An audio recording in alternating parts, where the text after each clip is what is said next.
iniciamos un nuevo ciclo de entrevistas junto al candidato constituyente de los pueblos originarios de la provincia de Chiloé, el abogado de la comuna de Keiler, Jaime Marimán Guanahuelquín. ¿Cómo estás? Buenas tardes, María Eugenia, y también un saludo a todos los televidentes, a todos los pupeños y pulamien que van a conocer nuestro mensaje, a todos los amigos y amigas, a todos los hermanos del amplio territorio mapuche-huilliche.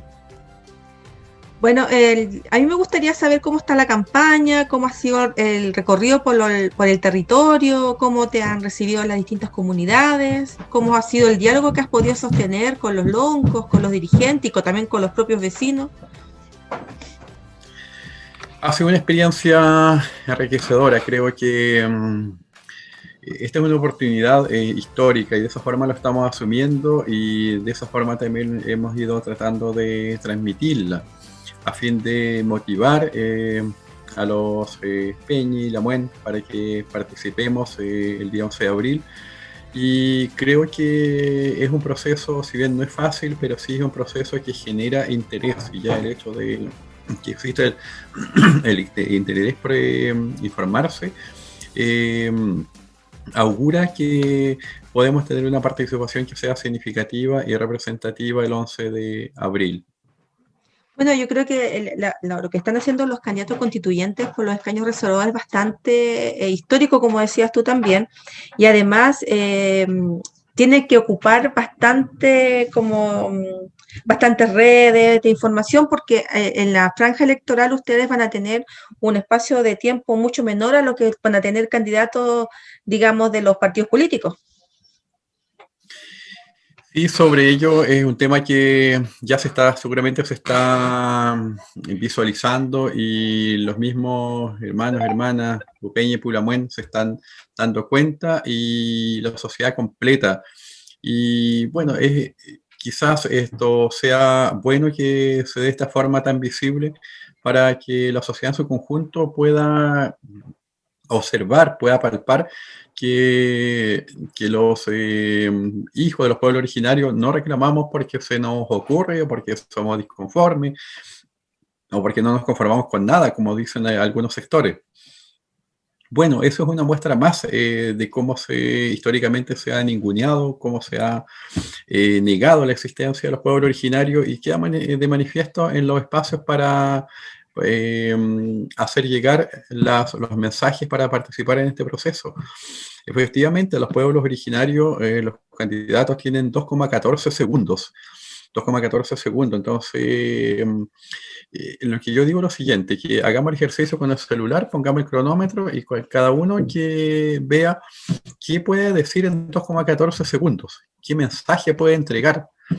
Eso es derechamente una burla y es por eso que estamos aprovechando cualquier otro espacio que se nos presente para poder llegar a ustedes y decir que tal vez la pandemia en alguna medida ha equiparado en algunos sentidos algunas instancias de la vida cotidiana, de la vida social. Y esto ha sido orientar toda la forma de comunicación a través de las redes sociales y todavía hay espacios que son gratuitos o que son más accesibles como tener WhatsApp, como tener plataformas como Facebook.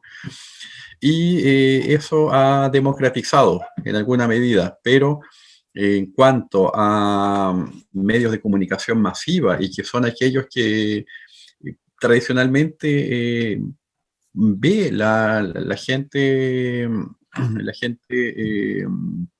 su totalidad, como la televisión, allí no existe esa misma equiparidad, no, es solamente los grupos tradicionales, ya vemos cómo ellos hablan en la franja electoral que ya lleva hoy día para el tercer día, tienen muchos minutos donde pueden desarrollar ideas completas, en cambio los pueblos originarios a lo más el letrero y una frase que ojalá se pueda comprender porque en ese espacio es imposible lograr una concentración que permita asimilar un mensaje que pudiera generar conciencia o generar un nivel de pensamiento y reflexión en los electores, que es lo que uno busca cuando hace campaña. Uno busca que su mensaje sea entendido y pueda generar un proceso de reflexión en el elector.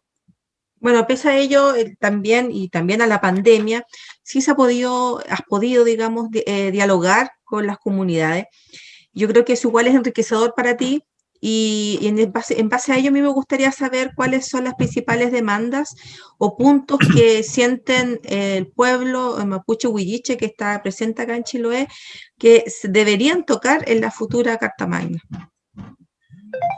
Sí, ha sido una experiencia muy enriquecedora, ha sido una experiencia tremenda, una experiencia de esas que marcan la vida, yo creo que de cualquier ser humano. Estar en el territorio mismo, muchas veces por la vida que uno, cada uno desarrolla, en la forma en que cada uno se gana la vida. Esto hace que no siempre se tenga la disponibilidad de tiempo, de espacios para poder estar en el territorio mismo.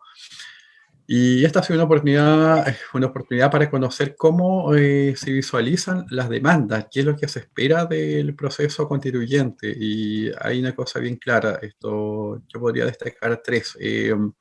Primero, la tierra, la demanda de la tierra es es un elemento que yo creo que atraviesa todas las demandas de los pueblos originarios de Chile. Eh, Segundo lugar está los recursos naturales, donde se incluye el principal, que es el derecho al agua en Chiloé. Pese a que somos una isla lluviosa, eh, también ya es parte del paisaje el reparto de agua en los camiones de aljibes.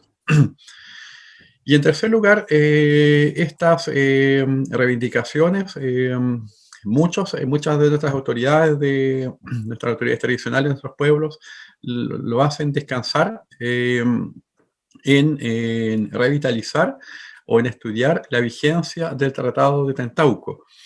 Recordar que el Tratado de Tantauco fue la norma jurídica que se firmó entre la República de Chile y la corona española cuando el territorio de Chiloé ingresó o pasó a formar parte del Estado chileno al ser derrotadas militarmente las fuerzas españolas, pero que sabemos que es una manera de decir, porque en realidad nunca fueron fuerzas españolas las que luchaban por la corona en el periodo de independencia, eran chilenos, eran chilotes en gran mayoría. Y, eh, y en ese tratado se estableció en una de sus cláusulas que la República se obligaba a observar de manera permanente, de manera perenne, todos los bienes que se encontraban al interior del territorio insular. Y cuando se dice todos los bienes, se incluye los bienes muebles, inmuebles, es decir, desde las casas, desde los carruajes, desde los caballos, pasando por los territorios, por las tierras que ocupaban todos los habitantes de la isla. Y ahí está el tema de respeto a los títulos realenguas que la corona española había entregado a las comunidades huilliches del archipiélago. Entonces, esa es una de las principales eh, miradas que existen en las comunidades respecto de la forma y con qué instrumentos deberíamos plantear nuestras reivindicaciones en la convención constituyente. Bueno, tú hablas mucho del diálogo en tus entrevistas, Jaime, y en base a eso a mí me gustaría saber cómo este diálogo que tú tienes con las comunidades se puede también canalizar con los constituyentes que van a ser los ciudadanos y ciudadanas que lo van a escribir la nueva Carta Magna. ¿Por qué? Porque mucho se habla también de la cultura con pertinencia y nosotros, por ejemplo, estamos en un territorio que es muy rico en cultura y en tradiciones. ¿Cómo tú ves que se puede trabajar ese tópico? Claro, Mi visión es la siguiente, y también esto compartimos este punto de vista muchos de los candidatos a constituyentes. Se trata de lo siguiente. Postulamos que una educación con pertinencia como uno de los, una de las consecuencias o de las derivaciones que deberían existir a partir de la nueva relación que debería establecerse entre el Estado y los pueblos originarios, son las manifestaciones culturales, cómo se conservan, cómo se protegen las culturas de los pueblos originarios, pero eso es una consecuencia del reconocimiento constitucional. Eso, así debe entenderse.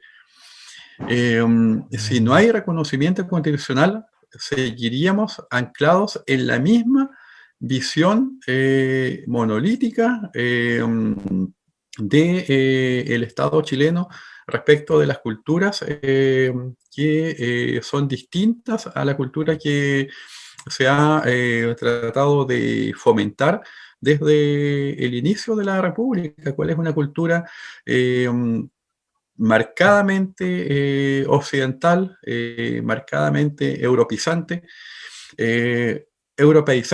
digo, y que no vamos a ver avanzado si a partir de reconocimiento constitucional y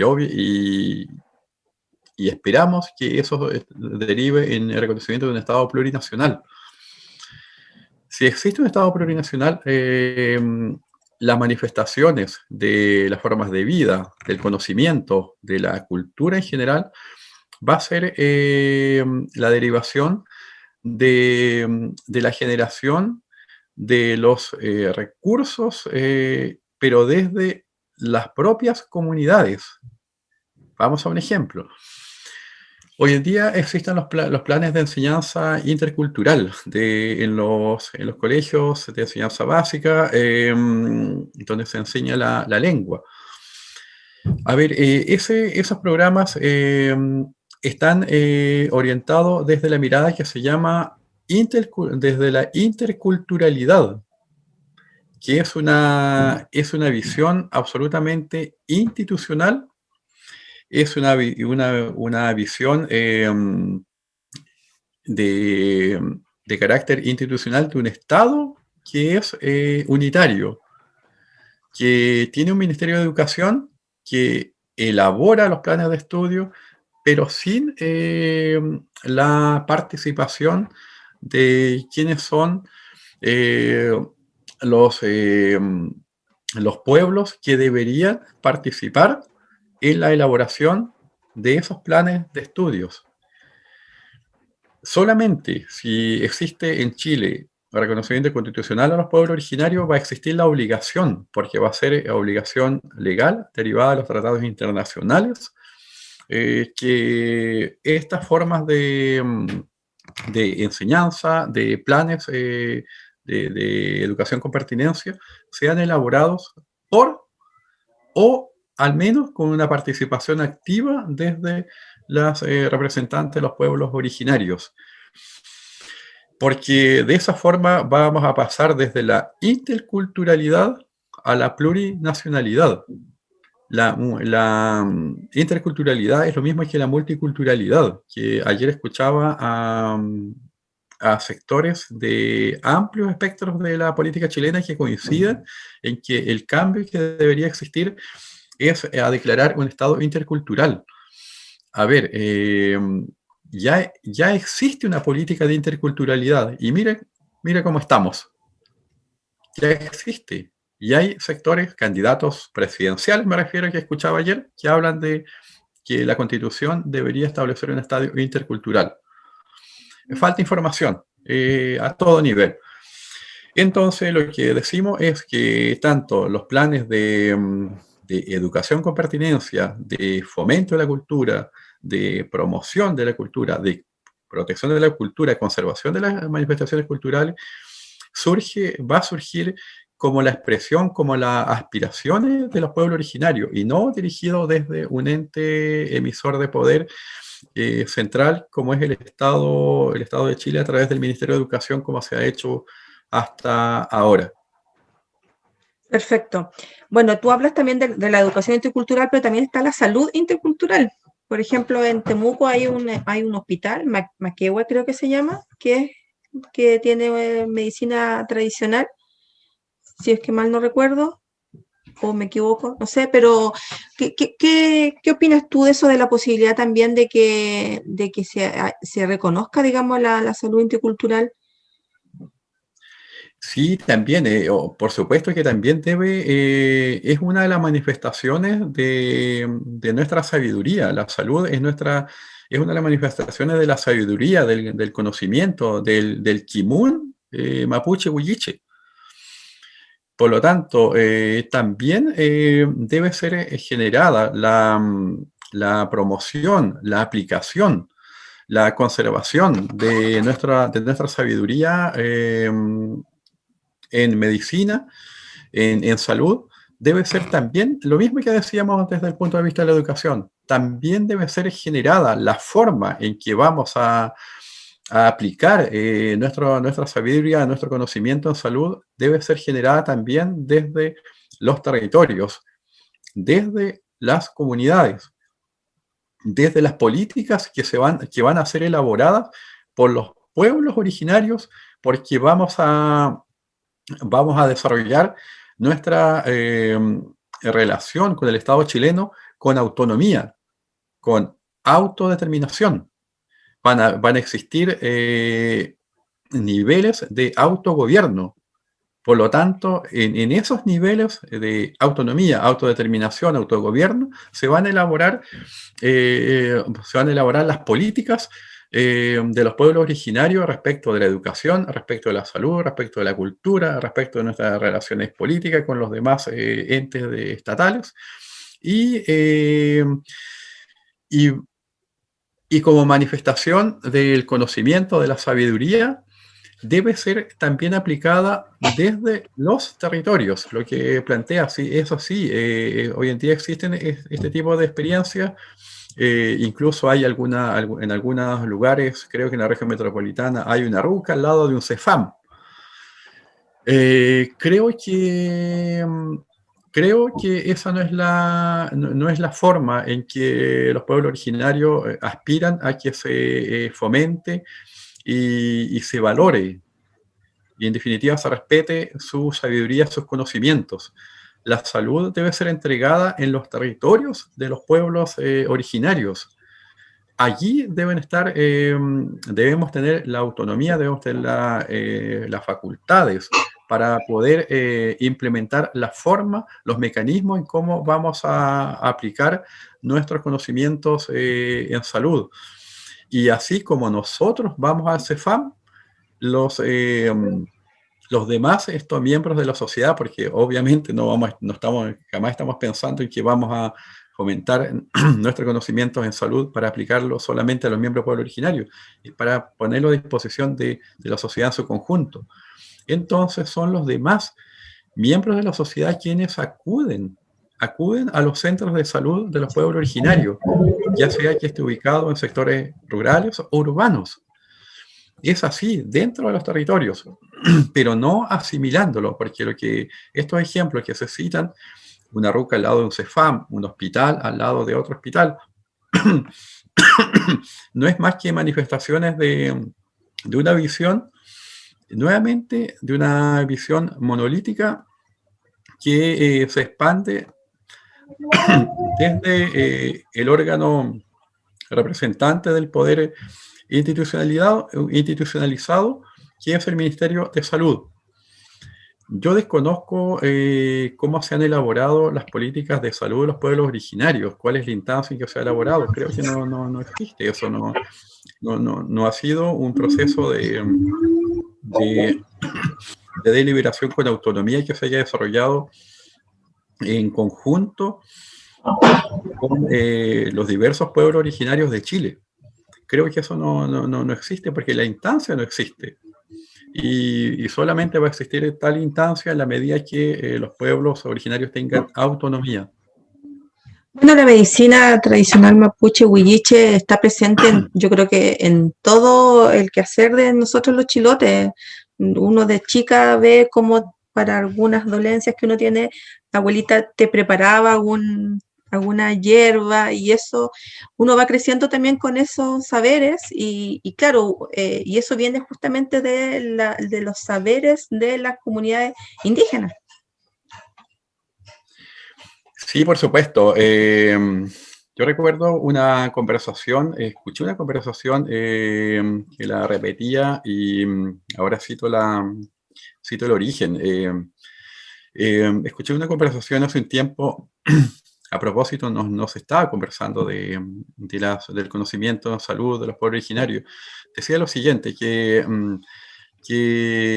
un hueso que era reparado por el amarrador de huesos Mm, no dejaba, la persona que había sido atendida por el amarrador de huesos no sentía frío o no sentía una situación extraña cuando había frío o calor. En cambio, la persona que sufre una fractura y se repara con el yeso, el yeso tradicional, sufre cuando hay frío, va a sentir esto frío. Entonces, yo no sé, yo no lo he experimentado, no lo he vivido, pero, pero sí, esto preguntaba por esas situaciones así y me decían que efectivamente es así. No, yo no estoy diciendo que un conocimiento de salud sea superior al otro, yo creo que todos aportan a la salud, al buen vivir. Pero lo que quiero decir es que es necesario eh, la conservación, la promoción, la protección de estos conocimientos, de estos conocimientos, de estos saberes, en igualdad, mirados con la misma, de la misma forma en que se valora o en que se potencia, en que se financia la ciencia occidental. Eso es lo que estamos diciendo. De la misma forma, son distintos saberes, pero que apuntan con la misma eficacia al mismo fin. ¿Cuál es? La conservación de la salud. Eso es lo que esperamos, eso es lo que a eso aspiramos y para eso estamos trabajando.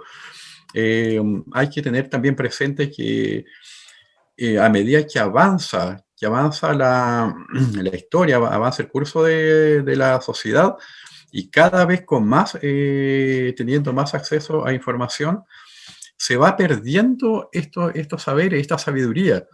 Hoy día existía hasta hace un tiempo que la abuela traspasaba el conocimiento al hijo, a la hija, y esta a su vez a su hija, es decir, a la nieta. De esa forma se traspasaba la sabiduría, el conocimiento, y eso hoy día ya no está ocurriendo. Hemos escuchado testimonios en reportajes, en documentales, donde los mayores lo expresan de esa forma. Dicen, me voy a morir y no pude traspasarle a ninguno de mis nietos mi conocimiento en distintas áreas. Se ha perdido la forma como ya en un poco tiempo más, no, ya nadie va a hacer canastos. Alguien dirá, ¿qué son los canastos? Seguro que, yo estoy seguro que al escuchar esta parte de la entrevista alguien va a decir, ¿y qué son los canastos? Bueno, los canastos eran el utensilio básico, fundamental para todas las labores de la vida, desde mariscar hasta sacar papa, todo se hacía con el canasto. Entonces, una forma y que además ayudaba a la preservación equilibrada del ecosistema porque solamente se sacaba el junquillo que se necesitaba para hacer los canastos y de esa forma permitía que los renovables de junquillo. No se podría allí, solamente se sacaba lo que se necesitaba. Pero bueno, esas son las formas de conocimiento, de sabiduría que esperamos que existiendo, existiendo la capacidad, las facultades de todo orden para nuestros pueblos se revitalicen. Esto es un proyecto, es un sueño, es una esperanza de revitalización de nuestra vida, así como ha ocurrido en otros territorios de Latinoamérica, del mundo en general, como el caso de Canadá, como hemos citado siempre, Nueva Zelanda. Entonces, hay donde mirarse, hay esperanza y solamente hoy día requerimos que nos motivemos, que nos informemos y que participemos el 11 de abril con mucha confianza. Es un gran desafío que tienen los futuros constituyentes de los pueblos originarios porque, por un lado, está obviamente las demandas históricas como el agua, la tierra, como tú bien decías, pero también hay temas que son bien sensibles y que son transversales, como es la educación y como es la salud. Jaime, ahora en estos momentos tú vas a seguir con reuniones con las comunidades, recorriendo el territorio. Sí, por supuesto, porque hay un tema que es preocupante y nos vamos a abocar con todo en lo que queda de estas semanas de campaña, cuál es la comprensión del sistema de elección de los constituyentes de los pueblos originarios. Quiero ser lo más didáctico posible, ojalá que pudiéramos llegar con esta información, no, más bien en la información en esta parte. No, se trata de lo siguiente, los candidatos a los pueblos originarios estamos adscritos a un padrón especial que se le llama el padrón especial indígena. ¿Por qué? Porque, bueno, un sector de la política chilena quiso que sea así, no quiso que sea el ciudadano, pues, todo ciudadano quien elija por quién votar. Se nos exigió, como en toda la historia de Chile, que teníamos que cumplir otros requisitos que no se le exigen a los demás chilenos. Bueno, se dijo, bueno, ustedes, si ustedes quieren estar representados, nuevamente volvemos a lo mismo, lo van a hacer de acuerdo a las reglas que nosotros le vamos a exigir, a las reglas que nosotros le vamos a poner. Y una de esas reglas fue, bueno, quieren participar, entonces lo van a hacer estando inscritos en un padrón especial.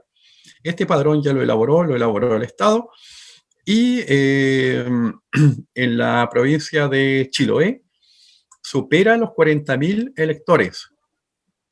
Es decir, hay habilitados más de 40.000 pupeños y pulamián, hermanos y hermanas, para votar por los candidatos del pueblo mapuche huilliche.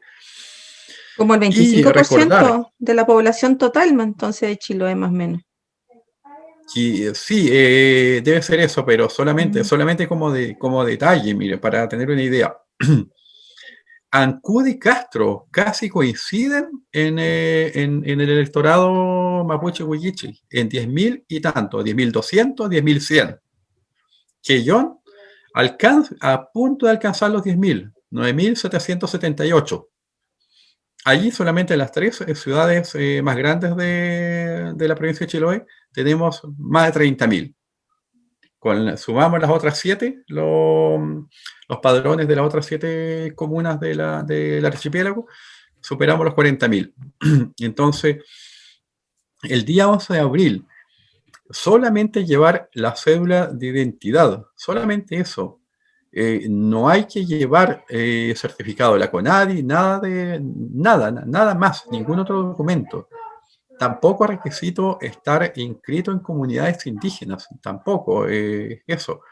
El único requisito es aparecer inscrito en el padrón especial indígena, que puede ser consultado en internet, en la página del CERVEL, o bien escribimos en Google, padrón especial indígena, y nos buscamos en la comuna donde votamos. Es muy fácil, va a aparecer ahí desplegado la región, y uno hace clic, y después hace clic en la comuna donde vota. Y comprueba si aparezco inscrito. Por lo tanto, solamente eso, solamente la cédula de identidad el día 11 de abril y antes haber corroborado si aparezco en el padrón especial.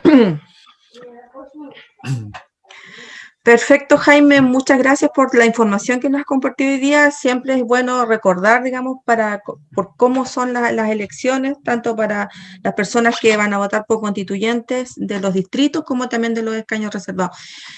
La invitación entonces es a seguir dialogando. Nos volveremos a encontrar en una próxima oportunidad para que la gente también conozca y vea lo que tú estás realizando acá en el territorio.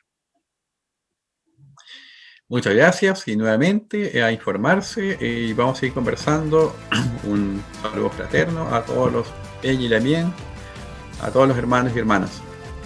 Muy bien, pues muchas gracias. Hasta pronto.